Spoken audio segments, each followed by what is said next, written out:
এই জিমে জিম করবো না, এই ওনারই ফিট নয়। কি লেভেলের গরম আজকে ছিল। ভাবলাম একটা ছোটো ভিডিও বানাই। প্রি থেকে শুরু করে ডিউরিং ওয়ার্কআউট, পোস্ট ওয়ার্কআউট সব। প্রি ওয়ার্কআউট তৈরি হচ্ছে, 4 প্যাকেট কফি দিয়ে দিয়েছি, 2টো শেকার নিয়েছি, একটাতে আমি জল দেবো মানে ডিউরিং ওয়ার্কআউট, একটা প্রোটিন শেক। তো ঝোলা তো চললো ভোলা।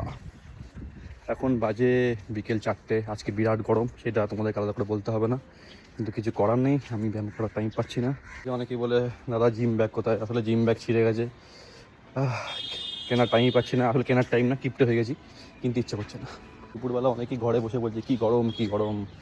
চলো তোমাদেরকে দেখাচ্ছি আসল গরম কাকে বলে। জিমের জানলা কপাট সব বন্ধ রাখতে হয়, কপাট তো বন্ধ রাখতেই হবে, জানলাগুলো বন্ধ রাখতে হয় একটাই কারণ, যাতে হনুমান ঢুকে না যায়। এবার দেখাচ্ছি তোমাদেরকে আসল গরম কাকে বলে। আসলে তোমরা ফিল করতে পারবে না, এইটা খোলার পর যে গরমটা এখান দিয়ে বেরোয় না, সে মনে হচ্ছে আগ্নেয়গিরিতে ঢুকলাম আমি। পুরো গরম হয়ে আছে, একেই তো লোহা, তার উপর আবার এতক্ষণ ধরে রোদ পেয়েছে, আর এই হচ্ছে একমাত্র ভরসা। আমার আগে আসার একটা সুবিধা আছে, এসিগুলো অন করে দিই, যাতে সব ঠান্ডা হয়ে যাওয়ার পর সবাই ঢুকবে, গরমটা লাগবে না কারো।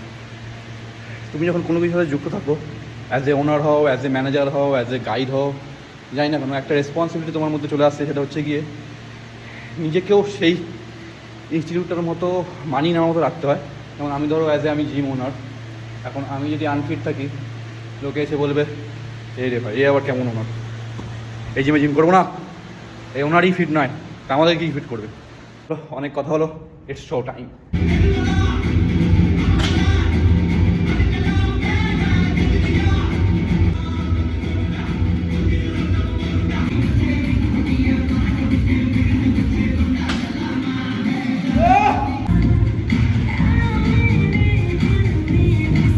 প্রায় 1400 থেকে 1600 স্কোয়ার ফিটের আমাদের জিম, আর এটাকে ঠান্ডা করছে 3টে এসি, তার মধ্যে 2টো 1.5 টন আর এটা 2 টন।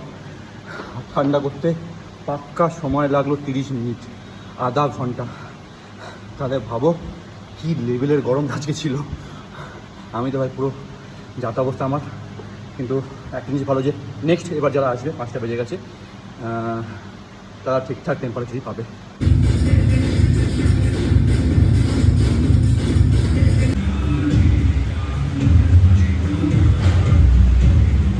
মানডে ছিল, যা ভিড় হয়ে গেল, আর ভিডিও বানাতে পারলাম না, তো এখানেই শেষ, এখন বাড়ি যাচ্ছি।